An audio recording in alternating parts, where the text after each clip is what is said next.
Nilson, eu tenho 50 anos ou eu tenho 60 anos e quero começar a investir. Será que é tarde demais para mim? Tem gente que está começando a investir aos 65, 68 anos. Será que ainda dá tempo? Bom, se você quer saber como investir acima dos 50, 60 e até mesmo dos 70 anos, fica aqui até o final desse vídeo, porque eu vou te mostrar várias estratégias diferentes dependendo do seu caso e como você pode se beneficiar de fundos e ETFs para que você consiga ter uma velhice tranquila.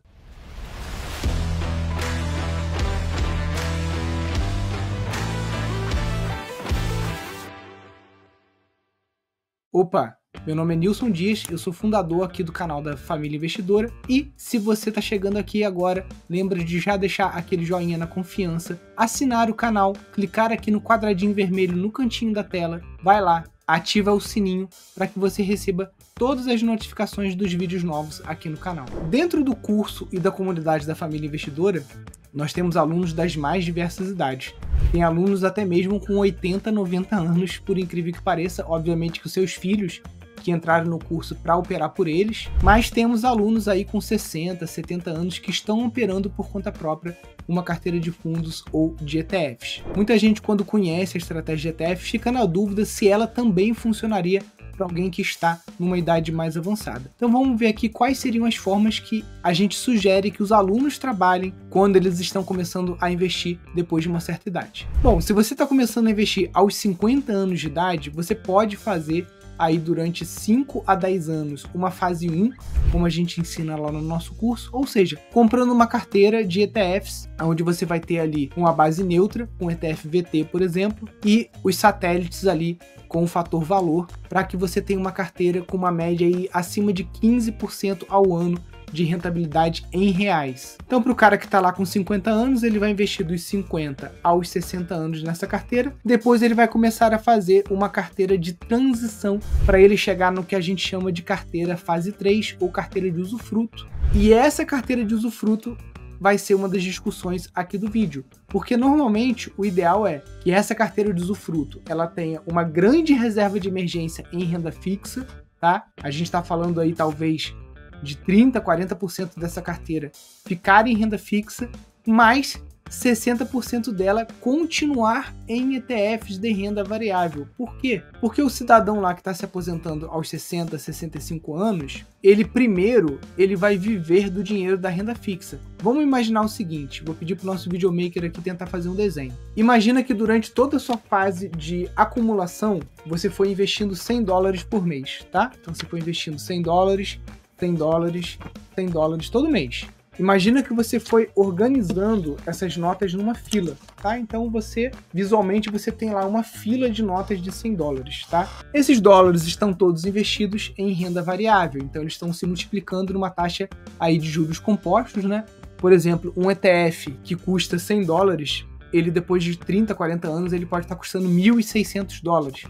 Sem contar que o real pode sair nesse mesmo período de R$5 para 10, 15 reais, quando a gente olha aí 30, 40 anos. Então o poder de multiplicação dessa notinha aqui é bem acentuado. Então imagina que essa nota de $100 ela vai estar valendo muito mais, 200, $300, tá? Mas vamos colocar aqui que a gente está organizando várias notinhas durante a nossa fase de acumulação. No momento que você entra em usufruto, ou seja, você parou de colocar dinheiro na tua carteira e agora você vai começar a usar o dinheiro que está na carteira. Então aquelas primeiras notas que você vai usar, né, as notas que estão ali no início da fila, que são as notas que você vai começar a usar 65 anos, 66, 67, 68, essas notas precisam estar em renda fixa, porque a renda variável, ela varia, né, como diria a dona Irã Barbosa. Se ela varia, filho, você não pode ter essa volatilidade no momento de usufruto. Então, as primeiras notas que tu vai usar vão ser o que eu chamo de grande reserva de emergência.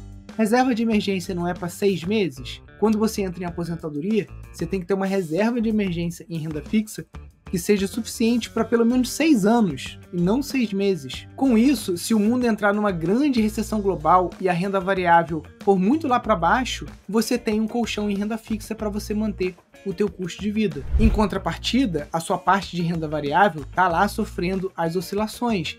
Então, nesse momento de usufruto também, a gente migra de ETFs de crescimento, né, ETFs neutros, e a gente vai para uma carteira que a gente chama de qualidade, ou seja, é uma carteira que vão utilizar ETFs com o filtro qualidade, com o filtro mínima volatilidade, que ele é até um pouco pior do que o filtro qualidade, mas que vão garantir que em movimentos bruscos da renda variável o seu dinheiro não varie tanto, mas ele continue crescendo ao longo dos anos numa taxa até maior do que essa sua parcela de renda fixa. A parcela sua que fica em renda fixa, o objetivo dela não é se apreciar de valor, é apenas manter o teu poder de compra e não te colocar em risco caso haja uma grande recessão. Aí já tem aquelas pessoas que estão começando aos 60, 65 anos a investir. Para elas, às vezes, não dá tempo mais de colocar $100 por mês. Só que na maior parte das vezes, essas pessoas que chegam pra gente lá na família investidora, com 60, 65 anos, ela já tem um patrimônio. Então, ou ela tem dinheiro aplicado em poupança, em renda fixa, e ela quer potencializar isso mais,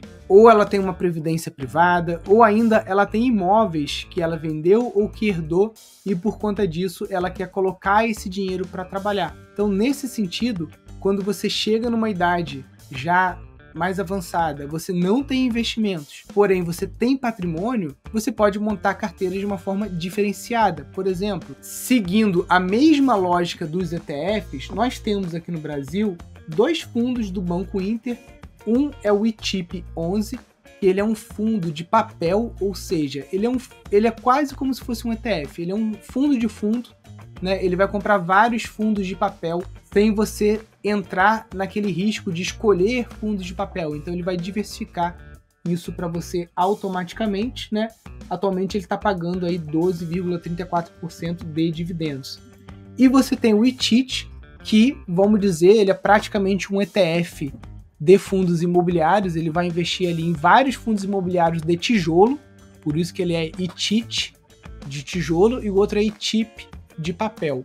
Esse fundo imobiliário, obviamente, por ele ser bem mais seguro, ele tem um dividend yield menor, né, de 9%, mas lembrando ali que em 2020, quando a Selic estava em 2%, a gente não tinha esse 1% ao mês fácil no CDB bancário.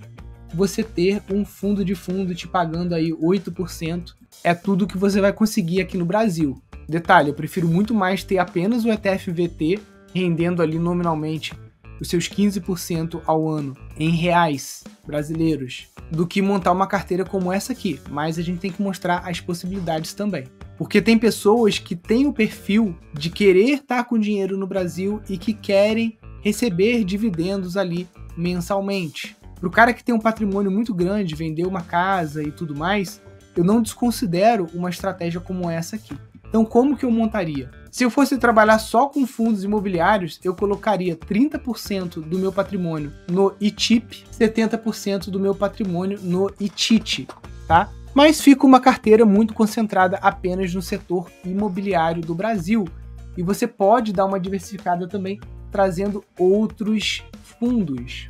Por exemplo, você pode trazer o Rura 11 do Banco Itaú, tá? Porque a gente tem 3 setores no Brasil grandes, né? O setor imobiliário, o setor rural ou de agronegócio e o setor de infraestrutura. Para o setor de infraestrutura, nós temos aqui o fundo Juro 11. Quando você tem os 3 tipos de fundo na sua carteira, e exposto ao setor imobiliário, agronegócio e infraestrutura, você meio que está blindado por conta da variação do dólar também. Se o dólar disparar, isso é ótimo para o setor de agronegócio que vai estar exportando a soja. E às vezes isso não é tão bom para um segmento mais interno aqui do Brasil. Se a inflação dispara, você tem lá os seus fundos imobiliários, né? O setor imobiliário corrigindo um pouco essa inflação disparada por conta dos aluguéis. Então você pode diversificar também essa carteira, além de colocar o ITIT e o ITIP, você poderia colocar esses fundos que são de debêntures incentivados, ou seja,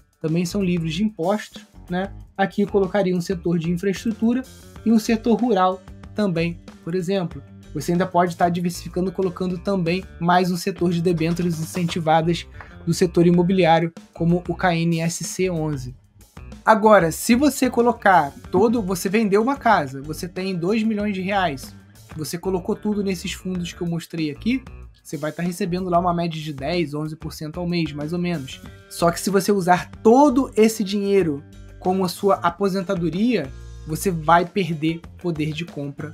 E quando você estiver lá com uns 80, 90 anos, esse dinheiro que você está recebendo aqui já não vai valer de nada. Então você precisa manter uma parte da sua carteira sem ficar te remunerando com dividendos. Você precisa manter uma carteira, digamos assim, de fase 1, fase 2, dentro da sua carteira de aposentadoria.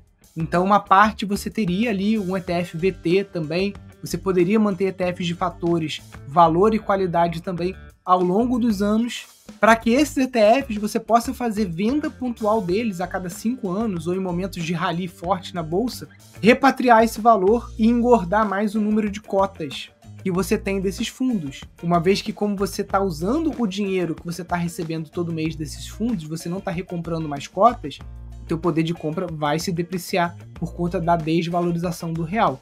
Então uma forma seria você colocar aí, digamos, 40%, 50%, 60%, vai depender do seu patrimônio, numa carteira de recebíveis como essa aqui, mas deixar ainda lá uma parte, 40% que seja em renda variável, para que você pontualmente, a cada 5 anos, você possa vender esses ETFs, uma parte deles, trazer isso para o Brasil e comprar mais cotas desse fundo para compensar o que você vai estar perdendo para a inflação por aqui.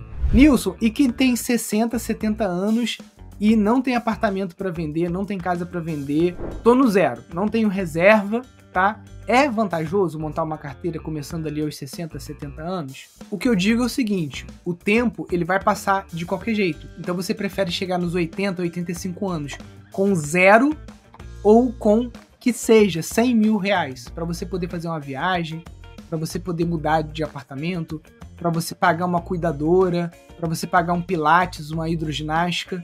Então sim, eu acho super válido uma pessoa que está acima dos 65 anos, já aposentada, ela separar um valor que seja, não estou falando para você se sacrificar, deixar de comprar remédio, deixar de comprar alimentos, coisas que são essenciais para você, mas algum supérfluo, alguma coisa que você conseguir economizar ou conseguir ajuda de filho, que seja de alguém, e colocando um pouquinho também nos ETFs.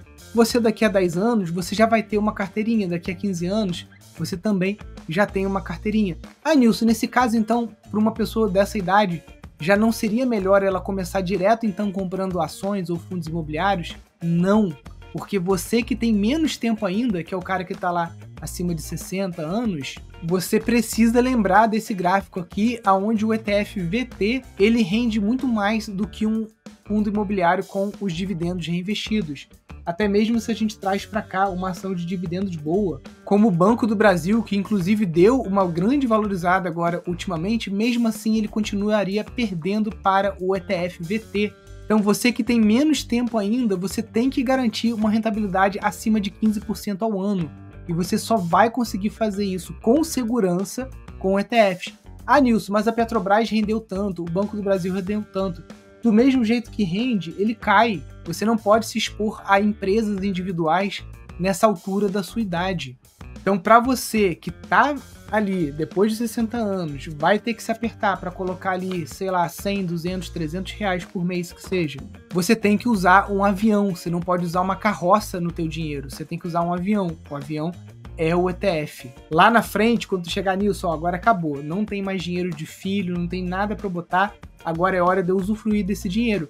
Tudo bem, pode ser que você não tenha chegado ali no montante que vai te permitir ter uma renda passiva, né? Mas saiba o seguinte, esse dinheirinho que tu juntar, para quando tu chegar ali nos 70 anos, 75, potencialmente ele vai ser muito maior do que você teria com fundos imobiliários ou ações de dividendos, ou até mesmo com a renda fixa brasileira. Então se você chegar nos 70 anos com 100, 150 mil reais, cara, que bom, pelo menos é um dinheirinho que você tem. Não é um dinheiro que vai te dar uma liberdade financeira, mas com certeza é um dinheiro que te permite, às vezes, se mudar para uma cidade interior, onde você tem um custo menor, até mesmo comprar uma pequena chácara ou fazer alguma coisa diferente com esse montante que você juntou.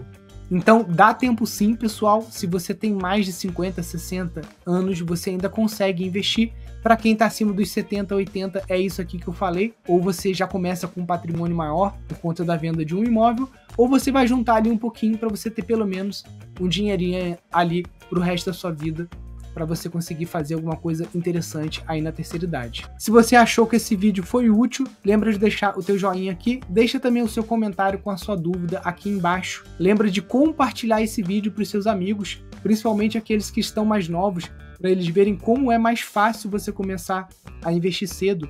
Se você começa a investir com 20, 30, 40 anos de idade, você consegue uma renda passiva de $1.000 por mês de uma forma fácil, fazendo apenas aportes mensais que você consegue fazer com um Pix por mês para sua corretora, comprando ETFs globais em moeda forte como dólar e euro. Dessa forma você consegue ter uma liberdade financeira e garantir uma aposentadoria segura. Então é isso aí, pessoal, muito grato aqui pela sua audiência. Se você chegou até o final do vídeo, lembra de deixar um comentário aqui embaixo dizendo o que você achou e se você tem alguma dúvida.